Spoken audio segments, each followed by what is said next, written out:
fuck! Oh, fuck! Focus on me! I can't do this, Lev. I can't do this! Yes, you can! I can't. You're going to. Come on, true strength.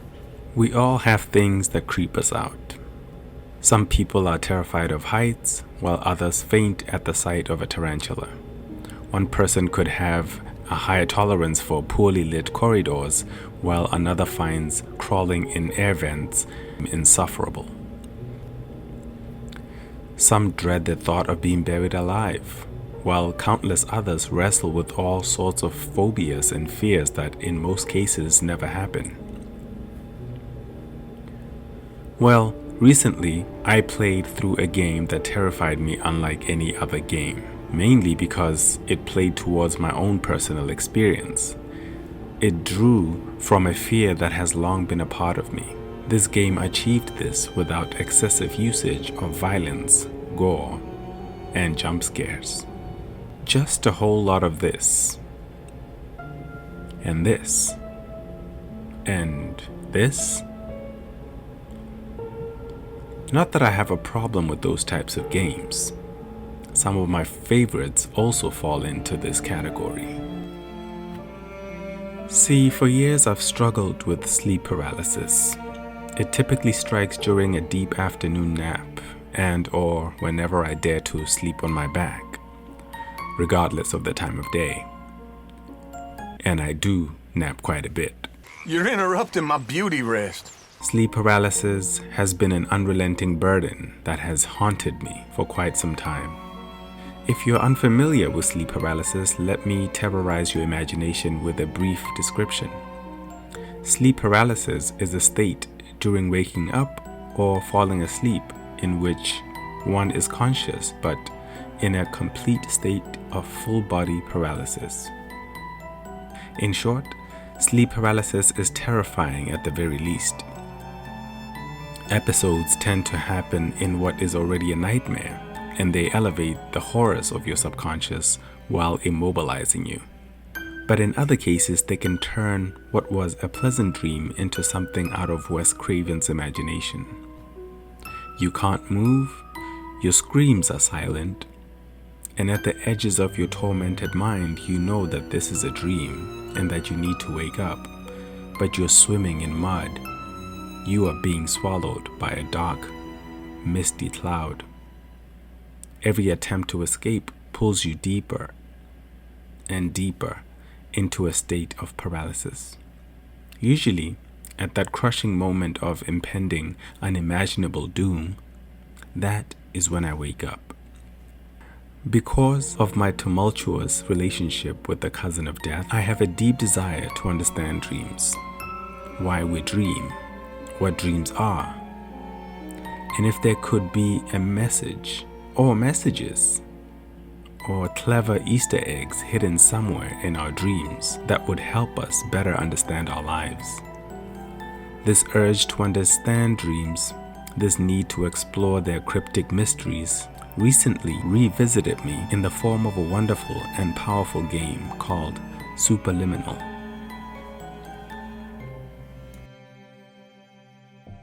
The premise of Superliminal is fairly straightforward. The player enters the role of a patient at a dream therapy facility run by one Dr. Pierce. Through Dr. Pierce's unrefined and unconventional procedures, patients receive treatment for mental health problems, especially those centered around self-doubt, despair, and depression. The player then goes through a maze-like series of rooms, needing to solve puzzles to proceed from one room to the next, all in a desperate attempt to escape this baffling dream world. Although the back-of-the-box description for Superliminal, if such a thing still exists, will probably describe the game as a first-person puzzle game, I promise you the game is significantly more than that. At the heart of this beautifully artistic and ingenious game is a very important message of how one's perception of reality in fact creates the reality one experiences. Further, this shift in perspective and/or perception can lead us out of the loop of the melodrama we call our lives. Sink a little deeper and you will find that under its many layers of perceived complexity, there is a clear and important message at the core of Superliminal about believing in one's ability in the face of insurmountable odds. Hello, my name is Dr. Glenn Pierce, and I'd like to talk to you about being special. So special, in fact, that we have no idea where you are. I cannot recall how many times I got to a new level and my immediate thought was, this is impossible. This comes as no surprise. Sometimes the vegetation in this game is rather peculiar. The doors act weird. You can walk through paintings. There is something intriguing but also frustrating about art. Any art that is intentionally cryptic and deliberately hides meaning behind inaccessible enigmas and abstract concepts. Over time, I've come to realize that the buildup of intrigue, curiosity, confusion, and frustration are the building blocks of a far greater feeling of triumph and accomplishment. The now popular Souls-like games developed by From Software, with their very challenging difficulty and convoluted, vague storytelling, hone in on this principle with great effect. It's almost as if the genius of these games is kept below the surface, reserved only for those who are willing to invest the time, the sweat, and the tears. On one hand is the appreciation and the enjoyment of things that are aesthetically pleasing, like the work of a famous and mysterious painter. And on the other hand, there is the frustration of wanting to know the artist's true intention and message. In general terms, Superliminal is very reminiscent of games like Portal or Inside. It has a very distinctive artistic style, and it complements this with mind-bending puzzles that will help some players find the limits of their sanity. Some of the levels reminded me of Stanley Kubrick's The Shining. The silent, deafening atmosphere carries an omnipresent feeling of unnerving dread, scale, and loneliness. The eerie and empty hallways feel unwelcoming yet clean and orderly.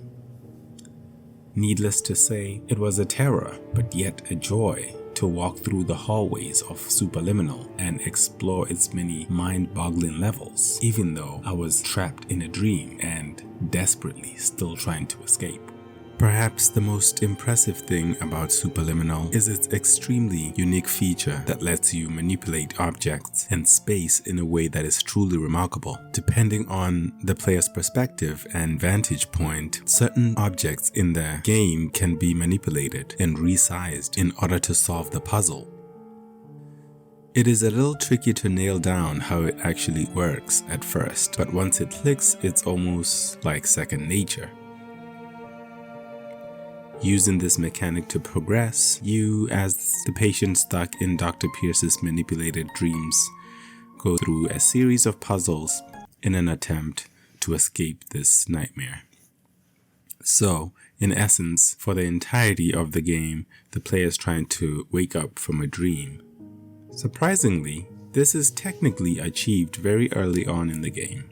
The protagonist manages to wake up from the dream, but instead of waking up in what you and I refer to as the real world, they only wake up within the dream, meaning they become aware of their dreaming while remaining in the dream world. This is not completely uncharted territory. Others have ventured into the realm of dreams through film, books, and music. Although its focus is not on dreams per se, Tree of Life by Terrence Malick is probably one of the dreamiest movies one can watch. The grand poetic scenes in the opening segment always felt to me as though I'm hopping from one wonderful dream to the next. The film is rich with stunning imagery and dazzles with its artistic direction. But if we're being frank, it is a hard movie to watch. Many would have turned away by the time the movie peels back its many layers and dissects the lives of a family struggling with grief. Again, the work of Stanley Kubrick, and of course many others of his ilk, has the quality of seeming initially foreign and unfathomable to only evolve into an engaging and relatable story. And funny enough, as I was exploring this game world, I kept getting the feeling that I was here, walking these desolate hallways, with an unshakable feeling that something is off about this place. One thing I didn't mention about my many bouts with sleep paralysis is that I've gotten pretty good at forcing myself to wake up whenever I find myself stuck again. Sometimes I can feel it first in my bones that something is creeping in. In those moments, I realize that I'm dreaming, and that if I don't move very soon, something may or may not utterly consume me. And in rare instances, I've been able to remain in this dream state and linger for a few fleeting moments. What is classically referred to as lucid dreaming is a phenomenon that has intrigued me for many years. Seeing a game built upon this premise of lucid dreaming is definitely something that fascinated me. Just as fascinating as films like Vanilla Sky and Inception and many other films enamored with the world of dreams. Superliminal and other games cut from this cloth, like the recent Viewfinder, guides the player with one key principle that, if followed properly, should be enough to spark that one experimental thought, that one what-if idea that breaks the puzzle wide open. And that feeling is pure elation. The puzzles are challenging but not overly frustrating. The music is soothing and hypnotic. The humor is clever. And again, the atmosphere, from the rogue loading bar, the unlit corridors that twist and turn, the immaculate art museum with gaping emptiness, and the loneliness that underpins every second as you wonder if there's another soul in this undying nightmare. My favorite puzzle was this puzzle where you enlarge a miniature house, enter it on one end, exit the house through a different door, enlarge it again in order for you to fit into the actual exit of the level, which was initially too small. I thought this was fantastic and a wonderful display of this unique mechanic that they implemented into this game. All in all, I found Superliminal to be a dreadful yet delightful treat that I couldn't put down once I began the journey. I think the game has something profound to say about perspective and how changing one's perspective can help solve problems that initially seemed daunting. And I think the game has something twisted to say about dreams and sleep paralysis that I still cannot fathom. At the end of it all, I was left with a question. What does it mean to be awake? What does it mean to wake up? Through the lens of this game, it means having the wherewithal to step back and evaluate life situations from multiple angles when making decisions and solving problems. It is observing humility and recognizing that how you perceive a situation or an event ultimately creates the reality you end up experiencing.